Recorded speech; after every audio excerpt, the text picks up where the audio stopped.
وكأين من نبي قاتل معه ربيون كثير فما وهنوا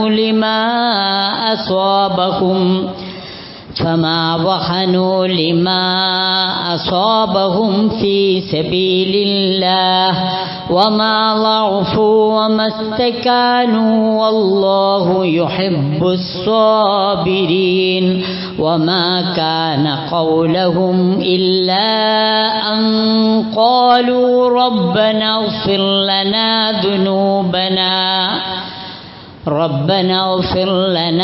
ذنوبنا وإسرافنا في أمرنا وثبت أقدامنا وانصرنا على القوم الكافرين فآتاهم الله ثواب الدنيا وحسن ثواب الآخرة والله يحب المحسنين.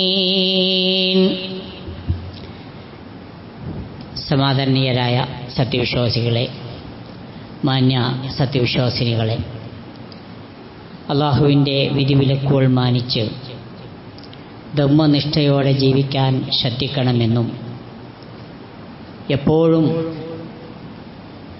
നമ്മെ പിന്തുടരുന്ന മരണത്തിന് കീഴ്പ്പെടുമ്പോൾ യഥാർത്ഥ മുസ്ലിങ്ങളായിക്കൊണ്ട് മാത്രമേ മരിക്കാൻ പാടുള്ളൂ എന്ന ഖുർആനിക ആഹ്വാനം ചെവിക്കൊണ്ടുകൊണ്ട് ധർമ്മനിഷ്ഠയോടെ തഖ്വയോടെ ജീവിക്കാൻ ശ്രദ്ധിക്കണമെന്ന് എന്നോടെന്ന പോലെ നിങ്ങളോടും ഞാൻ ആദ്യമേ ഉണർത്തുകയും തഖ്വ കൊണ്ട് വസിയത്ത് ചെയ്യുകയും ചെയ്യുന്നു. ഇപ്പറഞ്ഞ തഖ്വ കൊണ്ടുള്ള ഈ ഉപദേശം എല്ലാ പ്രസംഗങ്ങളുടെയും ആദ്യത്തിൽ ഒരു അവിഭാജ്യ ഘടകമായി നമ്മൾ കേട്ടുകൊണ്ടിരിക്കുന്നതാണ്. പറയുന്ന ആള് തന്നോടും തൻ്റെ മുന്നിലുള്ളവരോടും ഈ കാര്യം ഉണർത്തിക്കൊണ്ടേയിരിക്കും. അതേസമയത്ത് നാം കഴിഞ്ഞ ഖുതുബയിൽ കേട്ടതുപോലെ ഈ ഒരു ഇസ്ലാമിൻ്റെ ട്രാക്കിൽ നിന്ന്, വിശ്വാസത്തിൻ്റെ വൃത്തത്തിൽ നിന്ന് അറിഞ്ഞോ അറിയാതെയോ വിശ്വാസി എപ്പോഴും പുറത്തേക്ക് പോകുന്നു. ആ മനുഷ്യനെ തിരിച്ചു കൊണ്ടുവരിക എന്നതാണ് ഇത്തരം ഇബാദത്തുകളിലൂടെ, പ്രവർത്തനങ്ങളിലൂടെ ലക്ഷ്യമാക്കുന്നത്. വിശ്വാസദാർഢ്യത എന്ന് പറയുന്നത് ജീവിതത്തിൻ്റെ മുഴുമേഖലയിലും വ്യതിചലിക്കാതെ കൊണ്ടു നടക്കാനാണ് ഒരു വിശ്വാസി ശ്രദ്ധിക്കേണ്ടത്. അവിടെ ചാഞ്ചല്യം ഉണ്ടാകാൻ പാടില്ല എന്നർത്ഥം. കഴിഞ്ഞ ഖുതുബയിൽ നാം കേട്ടതുപോലെ പരീക്ഷണങ്ങൾക്ക് നടുവിലാണ് വിശ്വാസി ജീവിക്കുന്നത്. ആ പരീക്ഷണങ്ങൾക്ക് ഇളവ് വരികയല്ല. അന്ത്യനാൾ അടുക്കും തോറും പരീക്ഷണങ്ങൾക്ക് കൂടുതൽ കാഠിന്യം കൂടിക്കൊണ്ടിരിക്കുമെന്നാണ്, ഈമാൻ ദുർബലമായി കൊണ്ടിരിക്കുമെന്നാണ് പ്രവാചകൻ സല്ലല്ലാഹു അലൈഹി വസല്ലമ പഠിപ്പിച്ചത്. അപ്പോഴാണ് ദുനിയാവിനോട് ദുരമൂക്കുക, ദുനിയാവ് മതി എന്ന് മനുഷ്യൻ തീരുമാനിക്കുക, അള്ളാഹുവിൻ്റെ കൽപ്പനകൾ കാറ്റിൽ പറത്താൻ മനുഷ്യൻ തയ്യാറാവുക. നബി തിരുമേനി സല്ലല്ലാഹു അലൈഹി വസല്ലമ ഉണർത്തിയ വളരെ സുപ്രധാനമായ സംഗതിയാണ്, അന്ത്യനാൾ അടുക്കുമ്പോൾ നിങ്ങളുടെ മേൽ മറ്റ് സമുദായക്കാര് കടന്നാക്രമിക്കാൻ തുടങ്ങും.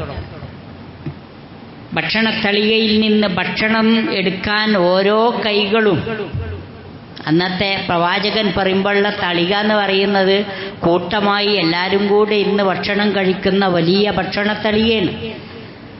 അങ്ങനത്തെ ഒരു തളിക കൊണ്ടുവച്ചിട്ട് എല്ലാവരോടും കഴിച്ചോളൂ എന്ന് പറഞ്ഞാൽ ആ കഴിക്കുന്ന മനുഷ്യന്മാരൊക്കെ അവർക്ക് ഇഷ്ടപ്പെട്ട ഭാഗങ്ങൾ അങ്ങനെ പ്രത്യേകം പ്രത്യേകം എടുത്തുകൊണ്ട് എത്രയും പെട്ടെന്ന് അവരത് അകത്താക്കാൻ ശ്രമിക്കും.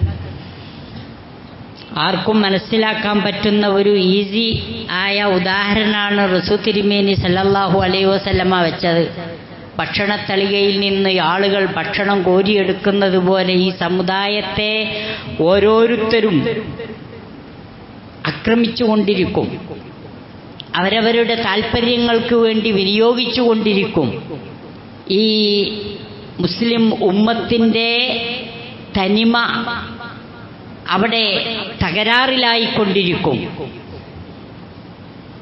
ഇത് പറഞ്ഞപ്പോഴാണ് പ്രവാചകന്റെ അനുചരന്മാർ ചോദിച്ചത്, ഒമിൻ ഖില്ല നഹ്നു യൗമഇദിൻ, അന്ന് ഞങ്ങൾ വളരെ കുറവായിരിക്കുമല്ലേ, ന്യൂനപക്ഷമായിരിക്കുമല്ലേ? നബി തിരുമേനി സല്ലല്ലാഹു അലൈഹി വസല്ലം തിരുത്തി, ഖാല ബൽ അൻതും യൗമഇദിൻ കസീർ, എണ്ണത്തിൽ കുറേ ഉണ്ടാവും, അത്ര മോശമൊന്നാവൂല. വലാകിന്നകും വസാഉൻ കഗുസാഇസ് സൈൽ, മലവെള്ളപ്പാച്ചിലിൽ ഒഴുകി നടക്കുന്ന പൊങ്ങുതടികൾ, ചപ്പുചവറുകൾ. നമ്മളെ നാടൻ ഭാഷയിൽ പറയാറുള്ളത് ചണ്ടി, തനി ചണ്ടികളായി മാറുക.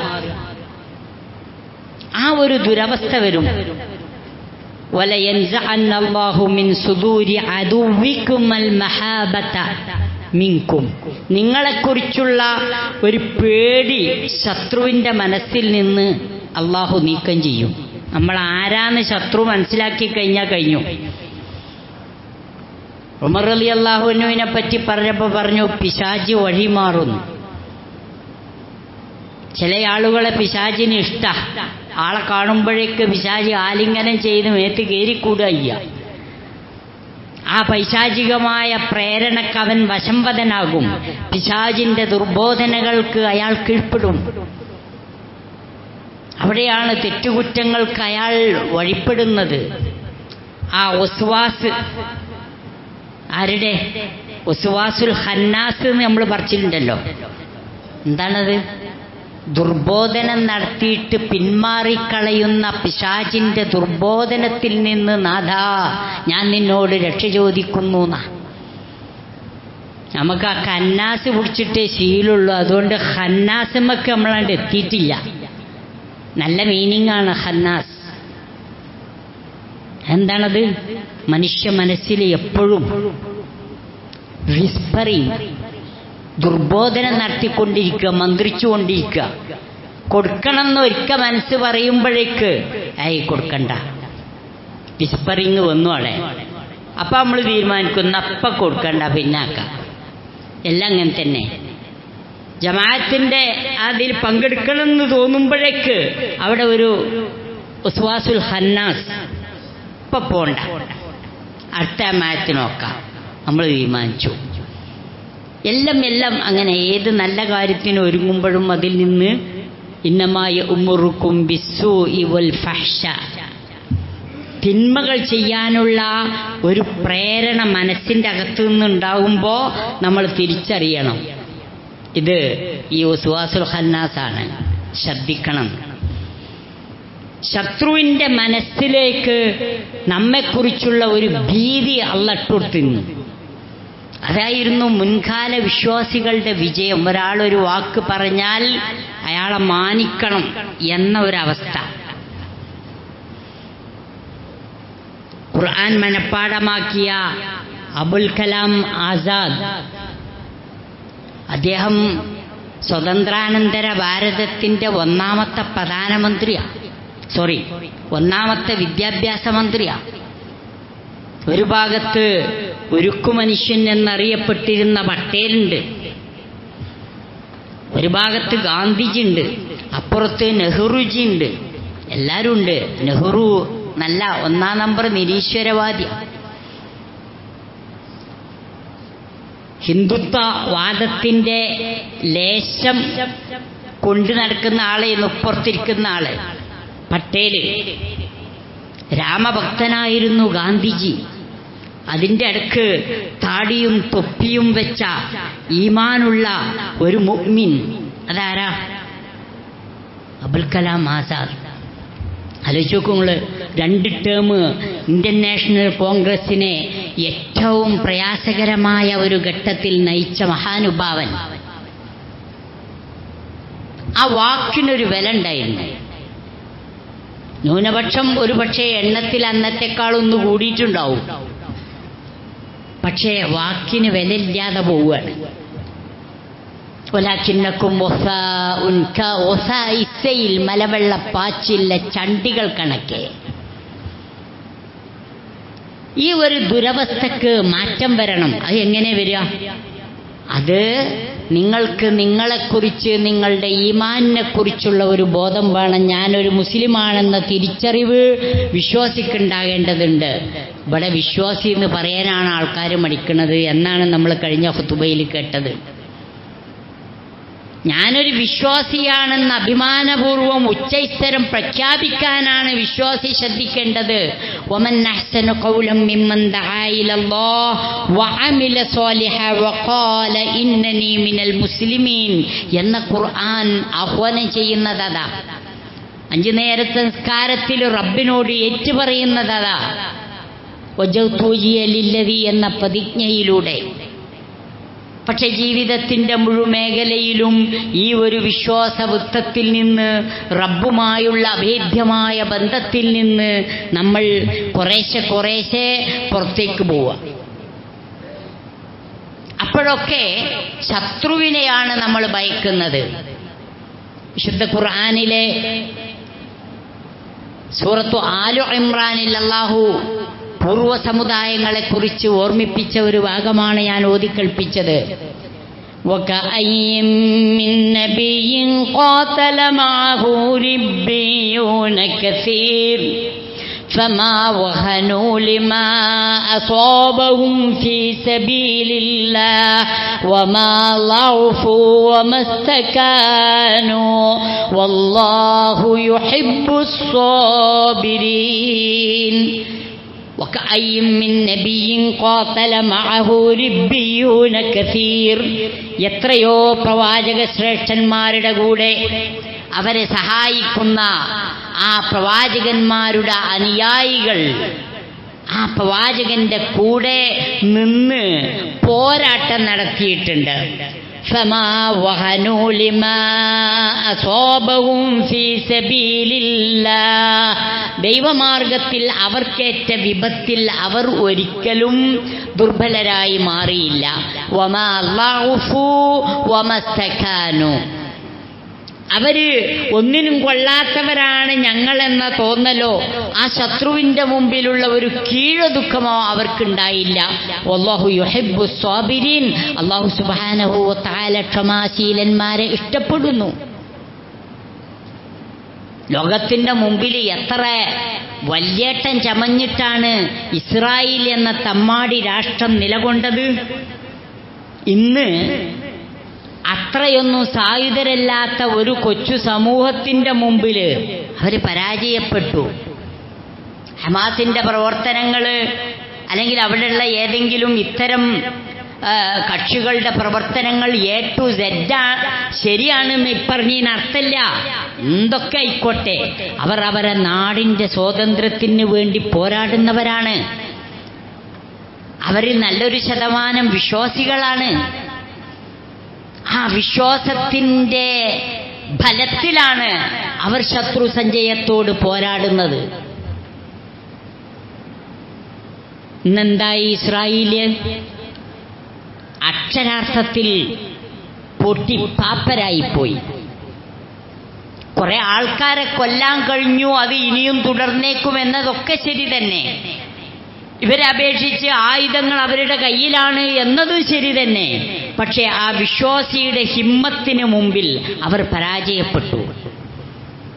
ഒരു ദുഷ്ടനായ നെതന്യാഹു എന്ന ഭരണാധികാരിയുടെ താൽപ്പര്യങ്ങൾ സംരക്ഷിക്കാൻ വേണ്ടി മാത്രം വിധിക്കപ്പെട്ട ഒരു സമൂഹം, അതിൻ്റെ പേരിൽ ലോകം മുഴുവൻ വിഷമിക്കുന്നു. അവിടെ ഒന്നും അവർ പരാജിതരായി എന്ന് പറയാൻ പറ്റൂല. ആര്? ഫിലസ്തീനിലെ ആ പോരാളികൾ അവർ പരാജയപ്പെട്ടിട്ടില്ല. അവർ കീഴൊതുങ്ങി കൊടുത്തിട്ടുമില്ല. 19,000-ഓളം ആളുകളെ, നല്ലൊരു ശതമാനം നിരപരാധികളായ സ്ത്രീകളും കുഞ്ഞുങ്ങളും ഇഞ്ചിഞ്ചായി കൊന്നിട്ടും അവരെന്ത് ചെയ്യുന്നില്ല, മുറവിളി കിട്ടുന്നില്ല. ഞങ്ങൾക്ക് യുദ്ധം മതിയായിരിക്കുന്നു, ഒന്ന് നിർത്തണം എന്നല്ല, ആ പോരാട്ടം തുടർന്നുകൊണ്ടേയിരിക്കുന്നു വിജയം വരിക്കും വരെ. വല്ലാഹു യുഹിബ്ബുസ് സ്വാബിരീൻ. അല്ലാഹു സുബ്ഹാനഹു വ തആല ക്ഷമാശീലരെയാണ് ഇഷ്ടപ്പെടുന്നത്. ഇത്തരം ഘട്ടങ്ങളിലൊക്കെ ചാഞ്ചല്യമില്ലാത്ത നിലപാട് സ്വീകരിക്കുന്ന വിശ്വാസിയുടെ പ്രഖ്യാപനം എന്തായിരിക്കണം? വമാ കാന ഖൗലഹും ഇല്ലാ അൻ ഖാലൂ റബ്ബനാ ഇഗ്ഫിർ ലനാ ربنا اغفر لنا ذنوبنا وإسرافنا في أمرنا وثبت أقدامنا وانصرنا على القوم الكافرين. ആ പ്രയാസങ്ങളുടെ ഘട്ടത്തിലും അവർക്ക് റബ്ബിനോട് പ്രാർത്ഥിക്കാനുണ്ടായിരുന്നതും പറയാനുണ്ടായിരുന്നതും റബ്ബന ഇഗ്ഫിർ ലനാ ദുനൂബനാ, നാഥാ നീ ഞങ്ങളുടെ പാപങ്ങൾ പൊറുത്തു തരണം. ഞങ്ങളുടെ ഭാഗത്ത് വല്ല അമിതത്വവും സംഭവിച്ചിട്ടുണ്ടെങ്കിൽ, അപാകതയും സംഭവിച്ചിട്ടുണ്ടെങ്കിൽ, റബ്ബന ഇഗ്ഫിർ ലനാ ദുനൂബനാ വ ഇസ്റാഫനാ ഫി അംരിനാ, അത് നാഥാ നീ പൊറുത്തു തരണം. വസബ്ബിത് അഖ്ദാമനാ, ഏത് ഘട്ടത്തിലും ശത്രു സഞ്ചയത്തിനെതിരെ ഒരു സ്ഥിരമായ നിലപാട് ഞങ്ങൾക്ക് തരണം, ഞങ്ങളുടെ പാദങ്ങളെ നീ ഉറപ്പിച്ചു നിർത്തണം. മുൻസുർന അലൽ ഖൗമിൽ കാഫിരീൻ, സത്യനിഷേധികളായ ആളുകൾക്ക് മേൽ ഞങ്ങൾക്ക് നീ വ്യക്തമായ വിജയം നൽകി ഞങ്ങളെ നീ സഹായിക്കണമേ എന്നാണ് അവർ പ്രാർത്ഥിച്ചത്. ഇസ്ലാമോ ഫോബിയ നിറഞ്ഞാടുന്ന ഒരു ഘട്ടത്തില് ഞാൻ കഴിഞ്ഞ ഖുതുബയിൽ സൂചിപ്പിച്ചതുപോലെ ഞാനും ഒരു മുസ്ലിമാണെന്ന് പറയാൻ പേടിക്കുകയോ മടിക്കുകയോ ചെയ്യുന്ന ആളുകൾ ഉള്ള ഒരു സമൂഹത്തിലാണ് നമ്മൾ ജീവിക്കുന്നത്. അവിടെയാണ് നെഞ്ച് നിവർത്തി നിന്നിട്ട് തല ഉയർത്തിപ്പിടിച്ചിട്ട് വഖാല ഇന്നനി മിനൽ മുസ്ലിമീൻ, ഞാനൊരു മുസൽമാനാണ് എന്ന് പറയാനുള്ള ചങ്കൂറ്റം. അത് കേവലം വാചികമായ ഒരു പറച്ചിലല്ല, ജീവിതത്തിൻ്റെ എല്ലാ ഘട്ടത്തിലും ഞാനൊരു മുസ്ലിമാണ് എന്ന് ജീവിതത്തിലൂടെ കാണിച്ചു കൊടുക്കാൻ കഴിയണം. അതാണ് നമുക്ക് പഠിക്കാനുള്ള പാഠം. അതാണ് നമ്മുടെ ചെറുപ്പത്തിന് നമ്മൾ പകർന്നു കൊടുക്കേണ്ടത്. കാരണം അവർ നല്ലൊരു ശതമാനം ഇസ്ലാമും അല്ലാത്തതും തമ്മിൽ വലിയ വ്യത്യാസമൊന്നുമില്ല എന്ന് വിചാരിക്കുന്നവരും എന്തിനാപ്പം അങ്ങനെ ഈ ഒരു ചട്ടക്കൂട്ടിൽ നിൽക്കുന്നത് എന്ന് വിചാരിക്കുന്നവരും അത്തരം നടപടികൾ ക്രമങ്ങൾ സ്വീകരിക്കുന്നവരും ഒക്കെയാണ്. അത് വിശ്വാസത്തിലുണ്ട്, ആചാരത്തിലുണ്ട്, അനുഷ്ഠാനത്തിലുണ്ട്. അതിന് സഹായകമായ ഒരു പരിസരത്തിലാണ് നമ്മുടെ കുട്ടികൾ ചെറുപ്പം, ബാല്യം, യുവത്വമൊക്കെ ജീവിച്ചു കൊണ്ടിരിക്കുന്നത്. അവിടെ ശരിയായ ആ വിശ്വാസദാർഢ്യതയും ആ ചാഞ്ചല്യമില്ലായ്മയും നമ്മൾ കൃത്യമായി മനസ്സിലാക്കേണ്ടതുണ്ട്. വിശുദ്ധ ഖുർആന് സൂറത്തുൽ അഹ്സാബിലെ അഹ്സാബ് എന്ന് പറയുമ്പോൾ സർവ ജസീറത്തുൽ അറബിലെ സംഘടിത കക്ഷികളും ഒന്നു ചേർന്നിട്ട് ഇസ്ലാമിനെയും വിശ്വാസികളെയും ഉന്മൂലനാശം വരുത്താൻ വേണ്ടി നടത്തിയ ഒരു യുദ്ധത്തിൻ്റെ പേരാണ് അഹ്സാബ്. ഒരിക്കലും 10,000-ത്തിലധികം വരുന്ന സായുധരായ സൈന്യത്തെ ആ മദീനയിലേക്ക് വരുത്തുന്നതും അവരോട് പോരാടുന്നതും ബുദ്ധിയല്ല എന്ന് കണ്ടപ്പോൾ അള്ളാഹുവിൻ്റെ റസൂല് ജൂതന്മാരായ ആളുകൾ അങ്ങനത്തെ ചില നീക്കങ്ങൾ നടത്തുന്നത് കണ്ടപ്പോൾ അതിനെതിരെ ഒരു പ്രതിരോധം തീർക്കാൻ സ്വഹാബികളോട് കൂടി ആലോചിച്ചു. അപ്പോഴാണ് സൽമാനുൽ ഫാരിസി റളിയല്ലാഹു അൻഹു, അദ്ദേഹം പേർഷ്യക്കാരനായ ഒരു യുദ്ധതന്ത്രജ്ഞനാണ്, അദ്ദേഹം പറഞ്ഞു അവരോട് സായുധമായി പോരാടുന്നത് ബുദ്ധിയല്ല. അവർ മദീനയിൽ പ്രവേശിക്കാതിരിക്കാൻ മദീനക്ക് ചുറ്റും നമുക്ക് കിടങ്ങ് കീറാം, നിസ്സാരമായ സംഗതിയല്ല. JCB ഉപയോഗിച്ചിട്ടല്ല കിടങ്ങ് കീറുന്നത്, മതിയായ ആയുധം അതുമില്ല. അള്ളാഹുവിൻ്റെ റസൂല് എന്താ ചെയ്തെന്നറിയോ? ആളുകളെ ഡിവൈഡ് ചെയ്തു. 30 അംഗങ്ങളുള്ള സ്വഹാബി വര്യന്മാർക്ക് 40 മുഴം ഓരോരുത്തരും എന്ത് ചെയ്യുക? കിടങ്ങ് കീറുക. അങ്ങനെയാണ് ഡിവൈഡ് ചെയ്തു. മദീനക്ക് ചുറ്റും ഒരു കിടങ്ങ്. എവിടെങ്കിലും ആ ശത്രുപക്ഷം ആ കിടങ്ങ് ചാടിക്കിടന്നിട്ട് ഏതെങ്കിലും രൂപത്തിൽ മദീനക്കകത്തേക്ക് പ്രവേശിക്കാൻ ശ്രമിക്കുമ്പോൾ അവരെ കൃത്യമായി നേരിടുക, അത് വീക്ഷിക്കുക. അവരെ നേരിടാൻ തോക്കുണ്ടായിരുന്നില്ല, സായുധരായിരുന്നില്ല മുസ്ലിമീങ്ങൾ. പിന്നെ എല്ലാവരും കല്ല് ഒരുക്കൂട്ടി വെച്ചൊക്കെയായിരുന്നു. എവിടെയാണോ അറ്റാക്ക് ചെയ്ത് കയറാൻ ശ്രമിക്കുന്നത് അവിടെ ഒരു കൂട്ടമായ കല്ലേറ്, ഒരു കൽവർഷമാണ് നടത്തുക. അല്ലാഹു സുബ്ഹാനഹു വ തആല എന്ത് ചെയ്തു എന്നറിയോ? 10,000-ത്തിലധികം വരുന്ന അവരെ തടുക്കാനുണ്ടായിരുന്ന മുസ്ലിമീങ്ങളുടെ പക്ഷത്തുനിന്ന് വെറും 3,000 ആളുകൾ മാത്രം. അവർക്ക് വേണ്ടത്ര ആയുധമില്ല, അവർ സായുധരല്ല, അവര് സുസജ്ജരല്ല, അവർക്ക് ജലം പോലുമില്ലാത്ത ഒരു ഘട്ടത്തിൽ അള്ളാഹുവിൻ്റെ പ്രവാചകന്റെ ശരീരം മുഴുവൻ മണ്ണായിരുന്നു. ആ വെളുത്ത മേനിയിൽ മണ്ണ് നിറഞ്ഞത് ഞങ്ങൾ കണ്ടിരുന്നു എന്ന് സഹാബികൾ പറഞ്ഞു. അവിടെയാണ് പരാതിയേറ്റു വന്നത്. എഴുന്നേറ്റ് നിൽക്കാൻ പറ്റാത്ത വേളയിൽ വയറ്റത്ത് കല്ല് വെച്ച് കെട്ടിയിട്ടാണ് അവരെന്ത് ചെയ്തത്? ഈ കിടങ്ങ് കീറുന്നത്. പല അത്ഭുതങ്ങളും സംഭവിച്ചിട്ടുണ്ട്. അള്ളാഹുവിൻ്റെ റസൂല് അവർക്ക് ആവേശം പകർന്നുകൊണ്ട് അവിടെയാണ് കവിത ചൊല്ലിയത്. ഹദീസിൽ വന്ന അല്ലാഹുമ്മ ലൗലാ അൻത മഹ്തദൈനാ വലാ തസദ്ദഖ്നാ വലാ സ്വല്ലൈനാ ഫഅൻസിലൻ സകീനതൻ അലൈനാ വസബ്ബിതിൽ അഖ്ദാമ ഇല്ലാ ഖൈനാ. ഞങ്ങൾക്ക് ഇസ്ലാമാകുന്ന ഈ ഹിദായത്തിൻ്റെ പാത കാണിച്ചു തരികയും നേരെ ചൊവ്വെ പ്രാർത്ഥിക്കുന്ന, നിസ്കരിക്കുന്ന, സ്വതക്ക ചെയ്യുന്ന വിശ്വാസികളുടെ ഗുണത്തിൽ ഞങ്ങളെ ഉൾപ്പെടുത്തുകയും ചെയ്ത നാഥാ, നിനക്കാണ് നന്ദി. അതൊരു വലിയ അനുഗ്രഹമായി കണ്ടു. ഞങ്ങളിപ്പോൾ വലിയ പരീക്ഷണഘട്ടത്തിലാണ് എന്ന തോന്നലല്ല ഉളവാക്കിയത്. അള്ളാഹുവിൻ്റെ റസൂല് അത് ചൊല്ലിക്കൊടുത്തപ്പോൾ ഏറ്റുചൊല്ലിയ സ്വഹാബികളോട് പറഞ്ഞു, നിങ്ങളത് ഉറക്കെ ചൊല്ലിക്കോളിയും. അതൊരു ആവേശമായിരുന്നു അവർക്ക്. അല്ലാഹു സുബ്ഹാനഹു വ തആല ജീവിതത്തിൻ്റെ മുഴുമേഖലയിലും ഇതുപോലെ അള്ളാഹുവിനെ ഓർത്തുകൊണ്ട് പരീക്ഷണങ്ങളെ അതിജയിക്കുകയും ആ റബ്ബിൻ്റെ മാർഗത്തിൽ ജീവിതം ഉറച്ചു നിർത്തുന്ന യഥാർത്ഥ മുഅ്മിനുകളുടെ കൂട്ടത്തിലും മുത്തഖികളുടെ കൂട്ടത്തിലും അള്ളാഹു നമ്മെ ഏവരെയും ഉൾപ്പെടുത്തി അനുഗ്രഹിക്കുമാറാകട്ടെ.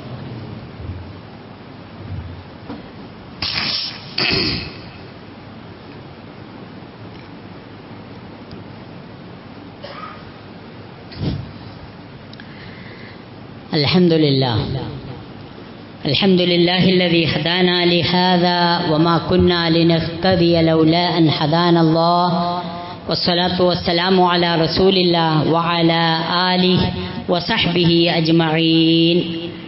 أيها الناس اتقوا الله حق تقاته ولا تموتن إلا وأنتم مسلمون. അള്ളാഹുവിൻ്റെ വിധിവിലക്കുകളെ മാനിച്ച് തഖ്വയോടെ ജീവിക്കാൻ ശ്രദ്ധിക്കണമെന്ന് എന്നോടെന്ന പോലെ നിങ്ങളോടും ഞാൻ ഒരിക്കൽ കൂടി ഉണർത്തുകയും തഖ്വ കൊണ്ട് ഉപദേശിക്കുകയും ചെയ്യുന്നു. കഴിഞ്ഞ രണ്ടാം ഖുതുബയിൽ ഹജ്ജും പെരുന്നാളുമൊക്കെ കഴിഞ്ഞെങ്കിലും ഹജ്ജിൻ്റെയും ഉംറയുടെയും ഒക്കെ പ്രതിഫലം വിശ്വാസിക്ക് ലഭിക്കുന്ന ചില അമലുകളെക്കുറിച്ച് അറിയിക്കുകയുണ്ടായി. അതുമായി ബന്ധപ്പെട്ട് നിത്യജീവിതത്തിൽ ഉപകാരപ്പെടുന്ന ഒന്ന് രണ്ട് കാര്യങ്ങൾ ഉണർത്താനാണ് ഈ രണ്ടാമത്തെ ഖുതുബ ഉപയോഗിക്കുന്നത്. പ്രവാചകൻ സല്ലല്ലാഹു അലൈഹി വസല്ലമയിൽ നിന്ന് അബൂ ഉമാമ റളിയല്ലാഹു അൻഹു ഉദ്ധരിക്കുന്ന ഹദീസ് അനുസരിച്ച് പ്രവാചകൻ പഠിപ്പിക്കുകയുണ്ടായി, അന്ന റസൂലുള്ളാഹി സ്വല്ലല്ലാഹു അലൈഹി വസല്ലമ ഖാൽ മൻ ഗദാ ഇലൽ മസ്ജിദ് لا يريد إلا أن يتعلم خيرا أو يعلمه كان له كأجر حاج تاما حجته. ഒരു സത്യവിശ്വാസി തൻ്റെ വീട്ടിൽ നിന്ന് പുറത്തേക്ക് ഇറങ്ങുന്നു. ലാ യുരീദു ഇല്ലാ യതഅല്ലമ ഖൈറ, അയാളുടെ ആ ഇറക്കത്തിൻ്റെ ഉദ്ദേശം ഹൈറായ കാര്യങ്ങൾ പഠിക്കണം. ഔ യുഅല്ലിമ, അല്ലെങ്കിൽ അത് ജനങ്ങൾക്ക് പഠിപ്പിച്ചു കൊടുക്കണം. ഈ ഒരു ഉദ്ദേശത്തോടു കൂടി ആരെങ്കിലും തൻ്റെ വീട്ടിൽ നിന്ന് പുറപ്പെട്ടാൽ കാന ലഹു കഅജ്രി ഹാജിൻ താമൻ ഹജ്ജത, പരിപൂർണമായ അന്യൂന്യമായ ഒരു ഹജ്ജ് ചെയ്തവൻ്റെ കൂലി അല്ലാഹു സുബ്ഹാനഹു വ തആല അവന് നൽകുമെന്നർത്ഥം. ഈ ഹദീസിനെ വ്യാഖ്യാനിച്ചുകൊണ്ട് പണ്ഡിതന്മാർ കൊടുത്ത വ്യാഖ്യാനം ശ്രദ്ധേയമാണ്. ഹൽഖാത്തുൽ ഖുർആൻ, ഒരാൾ ഖുർആൻ പഠിക്കാനാണ് പള്ളിയിലേക്ക് പോകുന്നത്, അതല്ലെങ്കിൽ നമസ്കാര ശേഷമുള്ള ഇമാമിൻ്റെ ഉപദേശങ്ങൾ കേൾക്കാനും പഠിക്കാനുമാണ്. അതുമല്ലെങ്കിൽ വൽ ഹൽഖാത്തി വദ്ദൗറാത്തുൽ അൽമിയ്യ, അവിടെ സ്ഥിരമായി നടക്കുന്ന ചില വിജ്ഞാന സദസ്സുകളുണ്ട്, അതിൽ നിന്ന് ജ്ഞാനം നേടാൻ. വശുഹൂദിൽ ജുമുഅ, അല്ലെങ്കിൽ ജുമുഅ നമസ്കാരത്തിന് സാക്ഷികളാകാനും പങ്കെടുക്കാനും. വൽഇസ്തിമാഉ ലിൽ ഖുത്ബ ബിനിയ്യത്തി തഅല്ലുമിൽ ഖൈർ, നല്ല കാര്യങ്ങൾ കേട്ട് പഠിക്കണമെന്ന ഉദ്ദേശത്തോടെ ഒരാൾ ഖുതുബ ശ്രവിക്കാൻ വേണ്ടി പള്ളിയിൽ പോയാലും കൂലിയ. കൂട്ടത്തിലൊരു കാര്യം കൂടെ പറഞ്ഞോട്ടെ, നാട്ടിൽ കൂടിയിട്ട് കുറച്ചായി, നമ്മളെ ഖബർസ്ഥാൻ അവിടെയാണല്ലോ, അതുകൊണ്ട് ഇടയ്ക്കൊക്കെ അവിടെയും കൂടണം എന്ന് വിചാരിച്ച് ആ വിചാരത്തിൽ തന്നെ ഒരുപാട് അബദ്ധങ്ങൾ നിറഞ്ഞതാണ്. ഒന്ന്, ഓൻ അവിടെ തന്നെ മരിച്ചോളണമെന്നില്ല, ഓൻ്റെ ഖബർ അവിടെ തന്നെ ആയിക്കൊള്ളണമെന്നില്ല. പിന്നെ ഈ ഖബറിൻ്റെ മുതലാളിമാരുണ്ടല്ലോ, ഏത് മയ്യത്തിനെ വെച്ചിട്ട് ഇങ്ങനെ ഉഷാറായിട്ട് ഞങ്ങളാണ് ആ ഖബറുകാരൻ്റെ മുതലാളി എന്നുള്ള കോലത്തിൽ ഓനെ പ്രീതിപ്പെടുത്തുക എന്നുള്ളതും ആ കമ്മിറ്റിക്കാരൊക്കെ ഒന്ന് കണ്ടിട്ട് ഞാനും ഇടയ്ക്ക് ഇവിടെ തല കാട്ടുന്ന ആളെന്നെ ഇട്ട ഒരു ഖബർ നമുക്കുണ്ടായിക്കോട്ടെ അവിടെ എന്ന കോലത്തിൽ ആണ് ഓനൊരു വെള്ളിയാഴ്ച ചിലവാക്കണമെന്നുണ്ടെങ്കിൽ ഓന് ആ പള്ളർച്ച് എന്തെങ്കിലും തിന്നിട്ട് ആ ഫാൻ്റെ ചോട്ടും നിന്നിട്ട് ആ ഓളിടലും കേട്ടിട്ട് ഓനങ്ങോട്ട് പോന്നാൽ അവൻ്റെ ഒരു ജുമാ പോയി കിട്ടി. ഞാൻ പറഞ്ഞത് ശാഫിഈ മദ്ഹബ് അനുസരിച്ച ആ പറയുന്ന കാര്യം തിരിഞ്ഞില്ലാന്ന് വെക്കുക. എല്ലാ ഇമാമിനും തിരിയുന്നൊന്നും ഇപ്പം നമുക്ക് അവകാശപ്പെടാൻ വയ്യ. കാരണം ഊസീക്കുന്നുള്ളതിൻ്റെ മേലെ ചെറിയ കൊതുക് ഒന്ന് കുത്തുന്ന ഊലീക്കുന്ന് വായിക്കുന്ന ആലിമ്യങ്ങളും ഉണ്ട്. എന്താ പറയണെന്ന് അറിയാത്തവരാണല്ലോ ശതമാനം. അങ്ങനത്തെ ഖത്തീബും അത് കേൾക്കണ പിന്നെ ശ്രോതാക്കളുമാണെങ്കിൽ എന്തൊരു ഫായിദയാണ് നമുക്കതിൽ നിന്ന് കിട്ടുന്നത്. അപ്പം ഇൽമ് നേടണം, വല്ലതും പഠിക്കണം, കേൾക്കണം, അത് പരമാവധി ജീവിതത്തിൽ പകർത്തണം എന്ന് വിചാരിച്ചിട്ടാണ് ഒരാൾ ജുമുഅക്ക് പോലും പങ്കെടുക്കുന്നത് എങ്കിൽ ഹജ്ജും ഉംറയും ചെയ്ത അത്രയേറെ പ്രതിഫലാർഹമായ ഒരു പ്രവർത്തനമായി അള്ളാഹുവിൻ്റെ പ്രവാചകൻ അത് നമുക്ക് പരിചയപ്പെടുത്തി തന്നിട്ടുണ്ട്. എന്തിൻ്റെ പേരിലാണെങ്കിലും അത്തരം പ്രതിഫലാർഹമായ പ്രവർത്തനങ്ങൾ നമുക്ക് നഷ്ടപ്പെടാനില്ല എന്ന് ഈ സന്ദർഭത്തിൽ ഉണർത്തുകയാണ്. അല്ലാഹു സുബ്ഹാനഹു വ തആല അവൻ്റെ പ്രവാചക പുങ്കവനിലൂടെ നമുക്ക് പഠിപ്പിച്ചു തന്ന എല്ലാ നല്ല കാര്യങ്ങളും ജീവിതത്തിൽ പകർത്താൻ അവൻ നമ്മെ അനുഗ്രഹിക്കുമാറാകട്ടെ. നമ്മുടെ ഒരു സഹോദരി പരേതനായ കൊരമ്പയിൽ ബാപ്പുട്ടി ഹാജിയുടെ ഭാര്യ പത്തോറ ആയിഷ എന്നവർ കഴിഞ്ഞ ദിവസം മരണപ്പെടുകയുണ്ടായി. നമ്മുടെ മാന്യ സഹോദരൻ അസ്കർ കൊരമ്പയുടെ ഭാര്യ മാതാവ് കൂടിയാണ് അവർ. അവർക്ക് വേണ്ടി പ്രാർത്ഥിക്കണമെന്ന് ബന്ധുക്കൾ നമ്മളോട് ആവശ്യപ്പെട്ടിട്ടുണ്ട്. അല്ലാഹു സുബ്ഹാനഹു വ തആല പരേതയുടെ മുഴുവൻ പാപങ്ങളും അവർക്ക് പുറത്തു മാപ്പാക്കി കൊടുക്കുകയും അവരുടെ ഖബർ ജീവിതം, ബർസഖിയായ ജീവിതം അല്ലാഹു സുബ്ഹാനഹു വ തആല സ്വർഗീയ ആനന്ദങ്ങൾ അനുഭവിച്ചുകൊണ്ടുള്ള ഒരു സുഖകരമായ ഭാസ്വരമായ ജീവിതം അല്ലാഹു അവർക്ക് അവരുടെ ബർസഖിയായ ജീവിതത്തിൽ നൽകി അനുഗ്രഹിക്കുകയും ചെയ്യുമാറാകട്ടെ. നമ്മിൽ നിന്ന് പലതരത്തിലുള്ള രോഗങ്ങൾ കൊണ്ട് ബുദ്ധിമുട്ടുന്ന ആളുകളുണ്ട്, ഹോസ്പിറ്റലൈസ് ചെയ്ത ആളുകളുണ്ട്, കടബാധ്യതകൾ കൊണ്ട് പൊറുതിമുട്ടുന്നവരുണ്ട്, പലതരത്തിലുള്ള രോഗങ്ങൾ കൊണ്ട് പ്രയാസപ്പെടുന്നവരുണ്ട്.